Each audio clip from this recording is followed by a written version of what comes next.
Hey folks, this is just me doing a 4K test. Oh wow, it's really jerky when I record. It's actually not this bad when I'm not recording.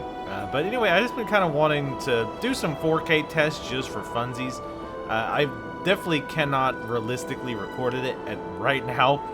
Even if I had a 980 Ti, I wouldn't be able to do it. Oh man, like I said, it's actually not this jerky when I'm not recording, so I would have to definitely figure that out as well. I did a 4K Witcher test as well. I didn't make it public, but I just kind of wanted to see how it would look. But I wanted to see how this game in particular would look because there's not a lot of action. I'm gonna like a few times just gonna stop moving so you can kind of see what it looks like.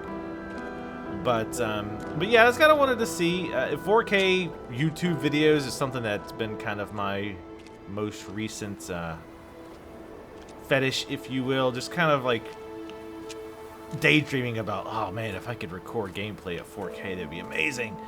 But the reality, if for those of you who don't really keep up with that kind of stuff, it's not really feasible right now. Even if you had the very top card right now, which I think is a Titan X, a 980 Ti is very close, and I'm probably going to get one. You can't reasonably run most games, my understanding, with at least with most settings maxed or at least very high. So it's not really realistic something to do right now. Even in SLI, which means two of those cards together, a lot of times you're not going to get satisfactory performance. And like I say, I apologize it's so jerky. I'm getting like 14 frames a second right now. And obviously the game looks incredible. Even without the 4K, it looks incredible. But I'm getting like 15 frames a second now. When I'm not recording, I usually hang around 20 to 25. So I'm losing a little bit of frame rate. It's also just a little bit more jerky in general.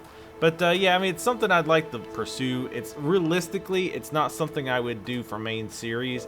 Maybe games that were just very slow paced, I might be able to get away with it. For a 4K 60 FPS, which YouTube does technically support, is right out. That's just not going to happen on anything other than like an old game. And at that point, is it really even worthwhile to do it?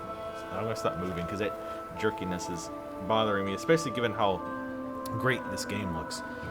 But yeah, it's again just a fun little test. Don't expect me to be changing to 4K anytime soon. But like I said, it's nice to see the possibilities because I'll say this, with YouTube, 720p versus 1080p, to me there's not a gigantic difference. It does look better, but it's not enormous.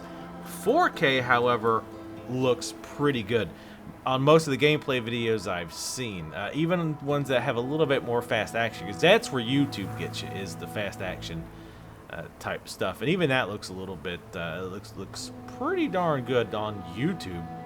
However, of course, the bandwidth requirements are pretty high. And 4K 60 FPS, it's not just a recording thing. I have a new MacBook Air at work. I know, Mac, don't even get me started.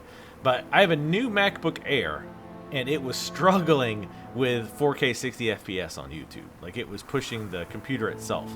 And obviously bandwidth and all that. But anyway, I've kind of rambled on long enough. Just want to do a quick little test and show you guys what it looked like. See you guys around.